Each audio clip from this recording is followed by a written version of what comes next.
Hello and welcome to this edition of The Big Story. Well, the new Developmental Control Rules, or DCR, that kicked in last November have started showing an impact after the BMC came down hard on some developers misusing the FSI and TDR norms. TDR sales in Mumbai have come to a standstill. In fact, the largest holder of TDR in Mumbai has apparently not managed to sell a single unit of TDR all of last quarter. Saloni Shukla joins us with more on this story. Saloni, with the new FSI rules, the biggest losers here seem to be developers who hold the largest TDR chunk in Mumbai. That's right, Vivek. If you see an analysis over here of the Mumbai real estate market, some sort of market making going on here. If you see the entire TDR market in Mumbai, it's basically controlled by almost 5 developers out here. It's HDIL, DB Realty, Omkar, RNA Corp and Suntech Realty. Now, if you see HDIL, we have found out that in the last quarter, they have not managed to sell a single unit of TDR.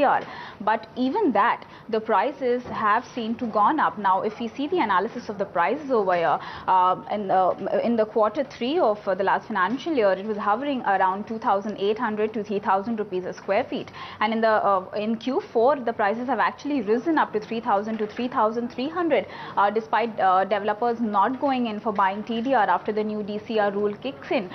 Because what has happened is the FSI that was earlier restricted was 1:1. That is, if developers had one FSI, they could do 100% loading, as in construct 100% extra on the overall FSI that they have already got, are now not able to do it. That is, they can only do an extra 25% construction on the overall FSI that they get, and they have to pay that much premium to the BMC, after which the developers are not keen on buying TDR anymore, because of which these large players in the market are not able to sell TDR because developers don't want to spend that much.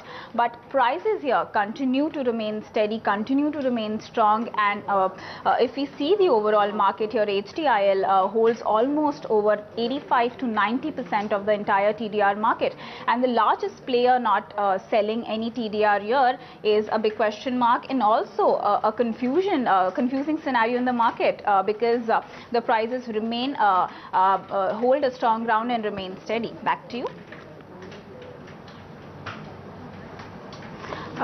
Let's listen in to what Sarang Vadhavan had to say on the entire TDR market and how he thinks that why developers are not keen on buying TDR anymore.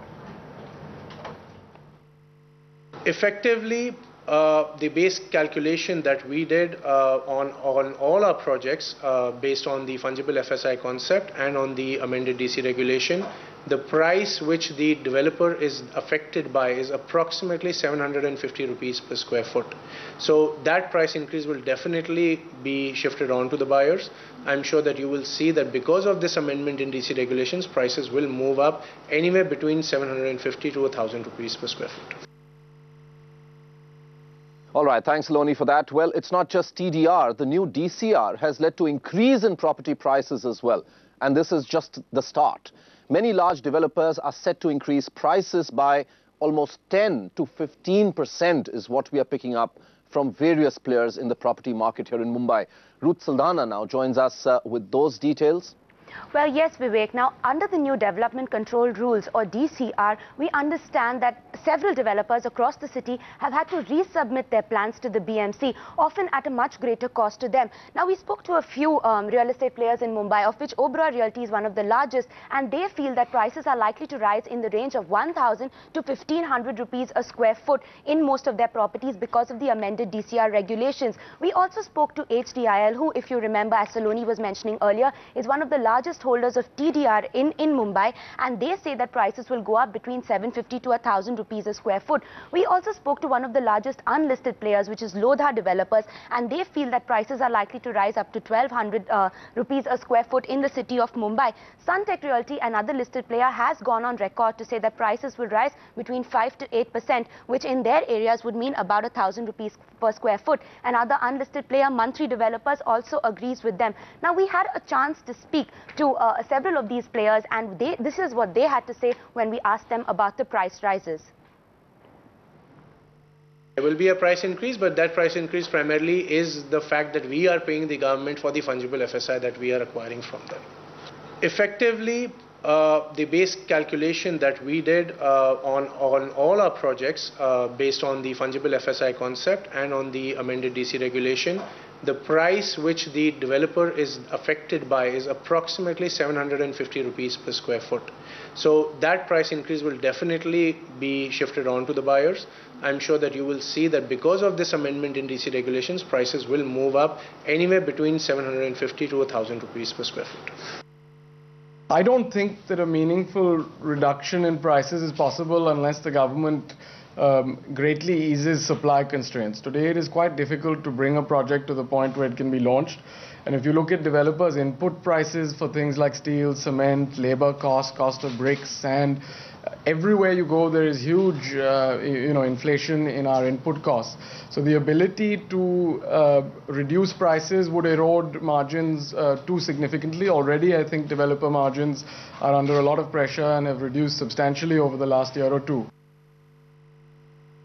For us, it would be a pricing strategy for new launches because most of our existing stock, at least in this market, has been sold. Again, in Delhi, it's been sold. And when we launch a new project, we definitely will take into account what we think the product can take in that market in terms of the product specifications, the customer offtake, and then price it accordingly. And that's what most of the developers had to say. Now, when we spoke to the analysts about the feelings that developers had, the analysts were unanimous that none of the developers will actually take this hit on their balance sheet, which means that these price increases will all be passed on to the end consumer, and not only because of the new DCR regulations, but even things such as labor concerns, supply constraints, all of this will lead to greater prices. So in the most expensive city to live in, Mumbai, prices are not likely to get any cheaper, and homes will continue to stay expensive. Back to you. All right, not much respite coming in for property buyers, at least as far as Mumbai is concerned. With that, it's a wrap on the big story. Thanks for watching this edition.